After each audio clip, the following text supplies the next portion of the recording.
Olá, está começando o Boletim de Notícias. Eu sou Vanessa Brolo e te faço companhia a partir de agora. Eu começo falando da saúde da mulher. Atualmente, as doenças cardiovasculares em mulheres já ultrapassam as estatísticas de câncer de mama e de útero e respondem por 1/3 das mortes de mulheres no mundo. Entre as brasileiras, principalmente acima dos 40 anos, as cardiopatias chegam a representar 30% das causas de morte, a maior taxa da América Latina. Leonice tem 60 anos e sofreu um infarto há 3 anos. Algo que nunca imaginou e que veio como um alerta, já que ela nunca se preocupou em cuidar da saúde.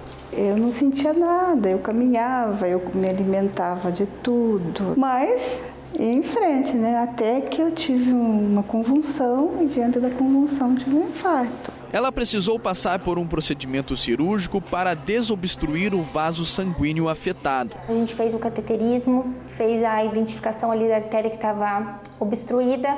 E desde então a Leonice, ela continua super bem, mas a Leonice faz o acompanhamento regular, faz o controle ali do seu colesterol, da pressão, os remédios adequadamente, o que faz com que ela previna de ter um novo evento. Segundo a medicina, o corpo da mulher é um sistema muito inteligente e repleto de hormônios essenciais, mas a chegada da menopausa acaba assustando muitas mulheres.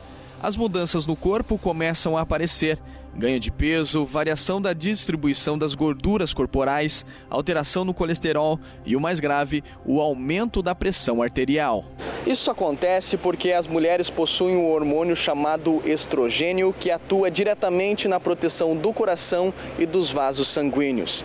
Na menopausa, elas acabam perdendo esse poderoso protetor, deixando-as mais vulneráveis ao desenvolvimento de doenças cardiovasculares como infarto e AVC. No momento que entra na menopausa, essa produção de estrogênio natural cai muito, né? E, infelizmente, a reposição desse estrogênio na terapia de reposição hormonal, ela não é exatamente igual ao hormônio que a gente produz naturalmente. Ele não traz esse benefício de proteção cardiovascular que a mulher tinha no pré-menopausa. É uma fase em que precisa, sim, ter acompanhamento médico, check-ups, para identificar fatores de risco e preveni-los. Por ano, no Brasil, morrem mais de 20 mil mulheres. E as mortes estão ligadas às doenças cardiovasculares durante ou pós a menopausa. Segundo o Ministério da Saúde, a primeira causa de morte nas mulheres é o AVC e a segunda, o infarto. Autocuidado na pós-menopausa significa manter-se ativa, fazer pelo menos 150 minutos de exercício por semana, de preferência até mais do que isso, em torno de 300, manter uma alimentação saudável e manter o acompanhamento, porque se nessa fase é a fase que estava tudo normal e de repente meu colesterol pode subir, minha pressão pode subir, eu posso ganhar um diabetes, essa é a fase que tem que ser avaliada por um cardiologista, por um clínico e fazer rastreamento de todas essas doenças que, se não forem tratadas adequadamente, vão aumentar o risco de infarto e derrame, geralmente nos próximos 10 anos. E se engana quem pensa que os sintomas do infarto são só dores no peito e braço dormente. A dor do infarto pode acontecer desde a região do pescoço até a região do abdômen.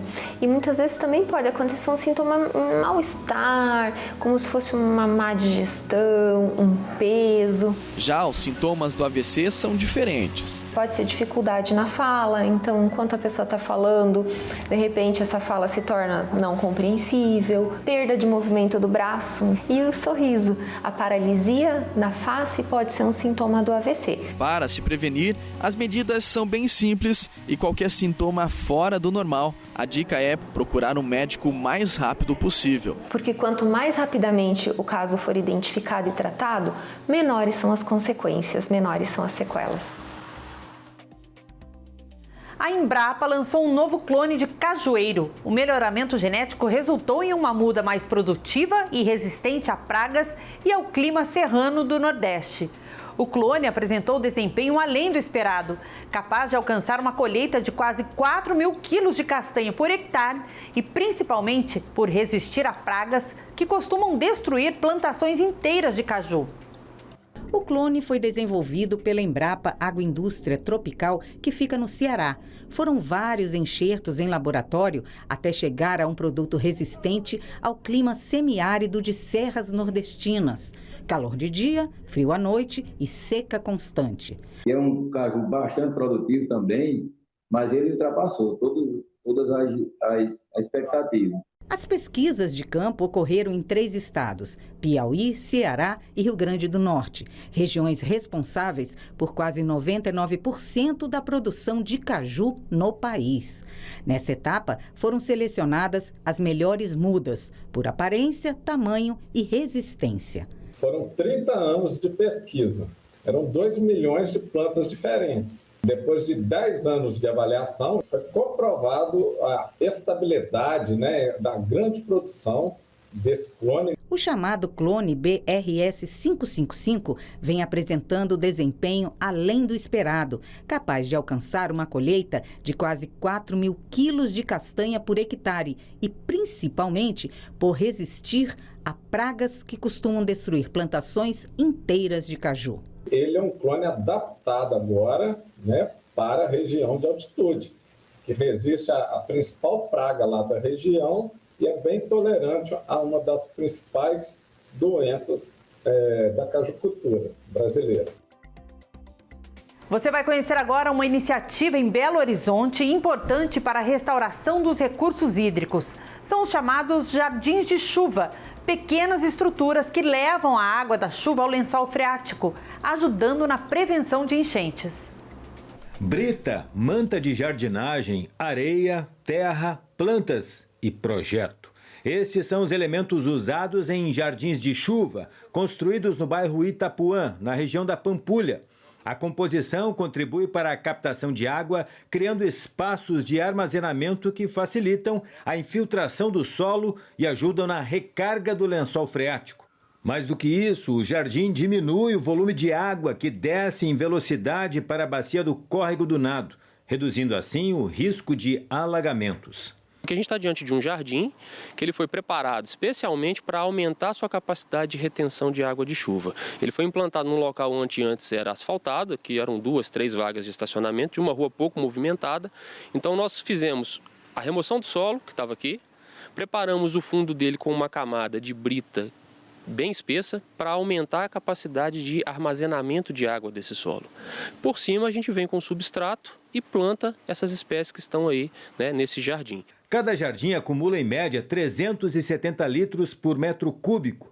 A prefeitura quer instalar estruturas como essas em 60 pontos de alagamentos mapeados na capital. O trabalho avança na rua e pode ter reforço de moradores e construtoras. Uma lei municipal prevê 20% de área verde nos terrenos. A primeira coisa que o cidadão pode fazer auxiliando no controle das inundações é não impermeabilizar esses espaços. A prefeitura põe na legislação que tem que ter uma área mínima vegetada, não é porque isso não tem nada a ver com a vida da pessoa, isso tem a ver com a vida dela e de terceiros, porque a água começa a infiltrar no lote dela.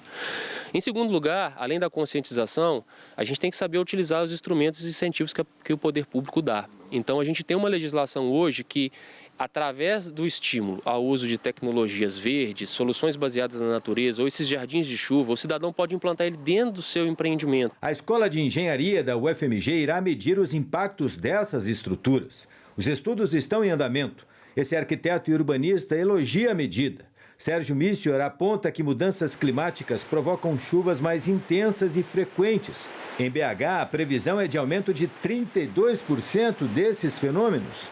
Assim, os modelos de uso e ocupação de solo devem privilegiar tecnologias e soluções baseadas na natureza. São soluções de infraestrutura verde, também associadas a soluções estruturantes para o nosso tecido urbano, precisam também vir acompanhadas de questões relacionadas à educação ambiental, como, por exemplo, a redução do descarte inadequado de resíduos e de lixo, o que acaba acumulando e impactando fortemente naqueles momentos de chuva, naqueles momentos de eventos climáticos extremos. O turismo no Ceará segue apresentando ótimos resultados e impulsionando a geração de emprego e renda para a população local.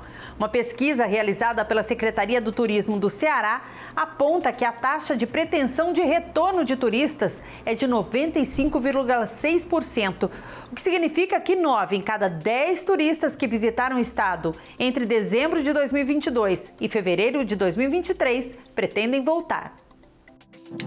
O mar cearense de Águas Quentes atrai turistas do mundo inteiro. Mas além do clima tropical, o Ceará oferece aos visitantes uma estrutura inigualável. E um fenômeno interessante é que muitos já vieram passear por aqui, mas sempre se surpreendem, porque os locais se reinventam e criam novas opções. Para a gerente de relações públicas deste parque aquático, existe a preocupação em oferecer tudo o que agrada ao visitante mais exigente. A gente tem a preocupação que tem opções de entretenimento desde a hora que ela acorda até a hora que ela vai dormir. Então a gente tem o parque aquático, a gente tem 4 resorts, a gente tem o nosso restaurante de praia que é super premiado, é uma gastronomia de excelência. A gente tem também a preocupação, vamos oferecer algo para que os nossos hóspedes ou quem quer que queiram nos visitar à noite. O resultado se reflete na alegria de quem voltou a viajar e escolheu o Ceará como destino para agora e também para as próximas férias. É o caso desta família de São Paulo. Gostei tão pouco que eu volto em dezembro. Conhecemos, eu acho que todas as praias já, mas é para reaproveitar mesmo o local, que é bem bacana. Vocês são bem acolhedores. O grupo de Goiás também sempre busca novos atrativos em terras cearenses. Com certeza a gente voltará. E com certeza não vai ser só uma vez, e outras vezes.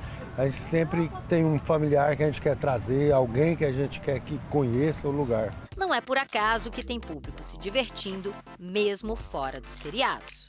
Com tantos atrativos, não é de estranhar que as pessoas que visitem o Ceará desejem retornar. Uma pesquisa que foi conduzida pela Secretaria do Turismo entre dezembro e fevereiro deste ano indicou que 95,6% dos visitantes vão retornar mais uma vez aqui para o nosso estado. Levando em consideração que nós tivemos aí uma estimativa de pelo menos 870 mil pessoas, isso significa que pelo menos 831 mil vão retornar aqui para o Ceará.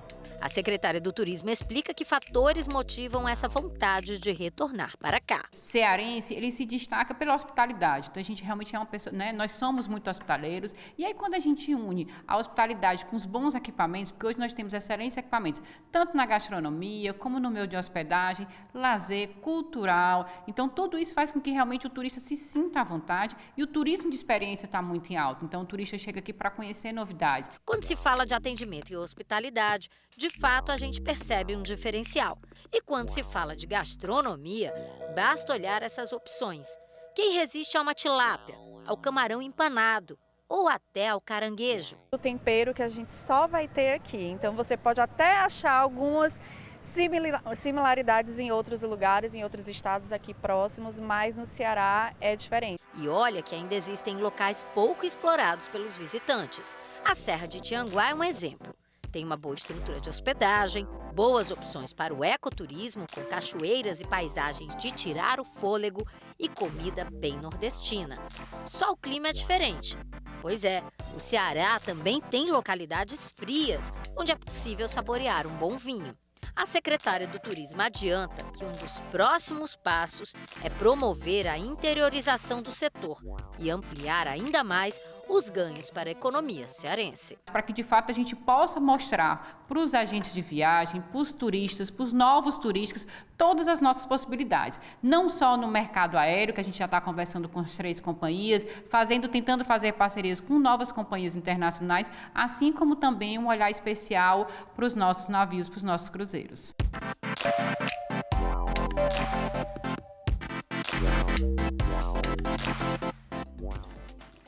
Está terminando o Boletim de Notícias, mas você continua com a nossa programação. Até a próxima!